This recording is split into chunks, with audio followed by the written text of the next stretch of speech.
Hi guys, welcome back to my channel. My name is Dominique Davis, also known as Brown and Bindi, and here on this channel we practice flexibility of the mind, body, and spirit. We are on day 2 of the 5-day guide to raising your vibration, and today's lesson is all about finding the present moment. If you don't know what is going on, we are simply reviewing a PDF that I wrote to help you have a comprehensive guide to raising your vibration in 5 days. If you would like to join us, the PDF is down below and you can download it and join us at your leisure. Okay, let's move on to the lesson. So today I simply want to talk about the importance of being present when it comes to controlling energy. I didn't really get into it as deeply as I wanted to in the PDF. So we talk about anxiety and we talk about depression, and when you experience anxiety, depression, thoughts that tell you, hey, you need to watch out for this, this, and this, or hey, this happened a year ago, that sucked, this happened 10 years ago, that sucked, or when you see things on TV that constantly create an emotional reaction, or when you observe things in other people that create emotional reactions, all of these things create a jumbled up transmission of our energy, because our energy is going everywhere. Our energy is going to the past. Our energy is going to the future. Our energy is going to the television. Our energy is going to different people. Is my camera dying? Hold on. Our energy is going everywhere. And when your energy is going everywhere, it is not focused. And it takes focusing energy in order to manifest. We will get to the creation process and learning how to hold on to the energy that you want to hold on to bring into your life. But in order to hold on to any type of energy, that energy needs to be focused. We are conditioned to hold on to lower vibrational emotions. We are conditioned to hold on to anger. We are conditioned to hold on to jealousy. We're conditioned to hold on to fear. It's so easy, right? It's so easy to sit back and think of all the things that go wrong. It is so easy to sit back and figure out, why someone is pissing us off, or, why our job's not good enough for us, or why we don't like the car we have. It's so easy to sit back and hold on to that energy. Because of this conditioning, it can become foreign to hold on to positive energy.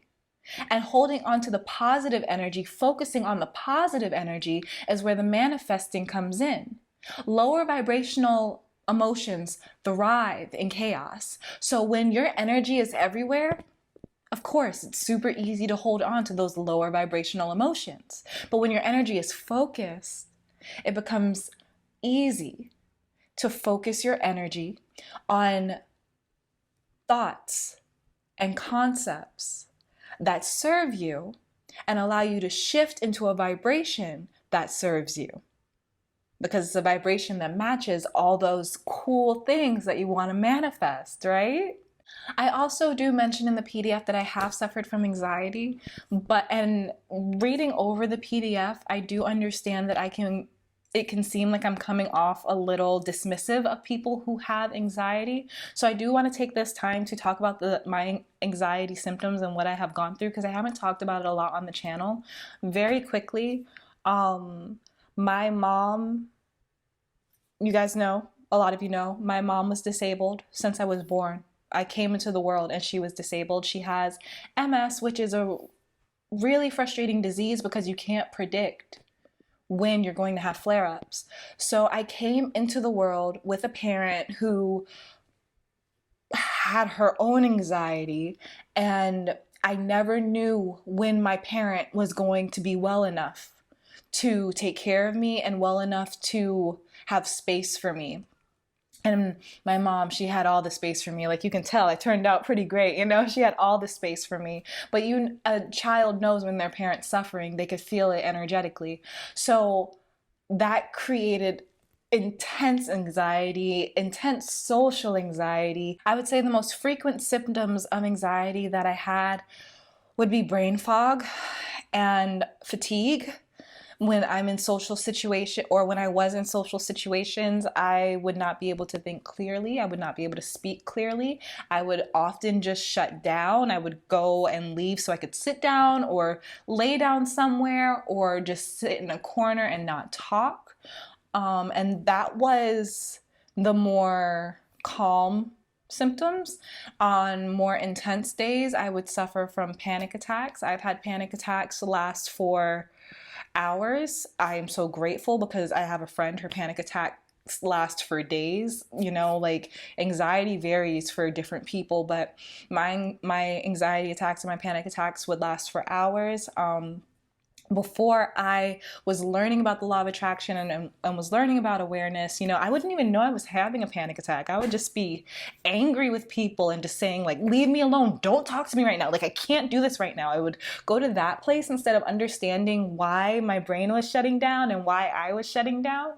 My anxiety was a monster, but I am so happy to say that like I've tamed it. And now it's the cute little mouse that I keep in a cage. And you know, mice are small, so sometimes it gets out and things happen, but I am so much more in control of my emotional state than I was when I was younger.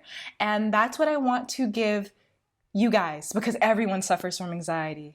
Some people more than others, but it's a part of our culture. You know, it's a part of our culture to be stuck in the future. What's going to happen and what can I do to control it, you know? Or depression. And I'm so grateful that on top of anxiety, I've never really had to deal with deep depression, but I know that there are people who are dealing with that. So I give advice from what I know.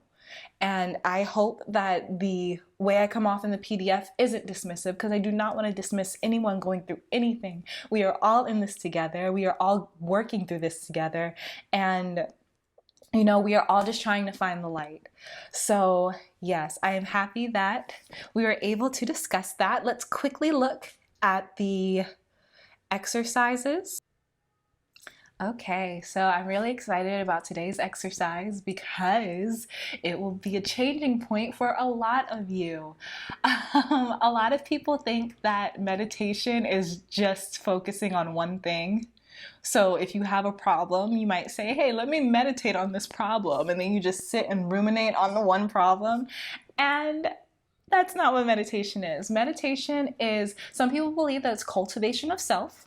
So some people believe that it's just sitting back and observing the thoughts, not controlling the thoughts that come in, not purposely trying to think things, but just observing the thoughts that the mind has on its own, because you can really get to know yourself that way. But that can be difficult if you're just starting, right? Because you can try to do it and then your mind can take over and say, okay, well, let's think about this stuff. So I believe that it's a little easier to train the mind, get some strength behind your meditation practice before you try to simply observe.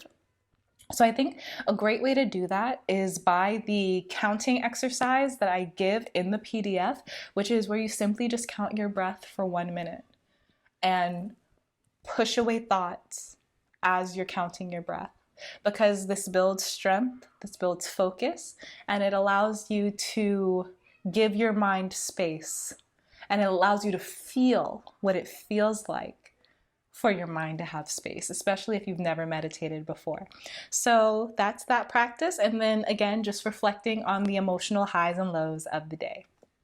All right, guys, so that was day 2. We are really getting through it. I love you so much.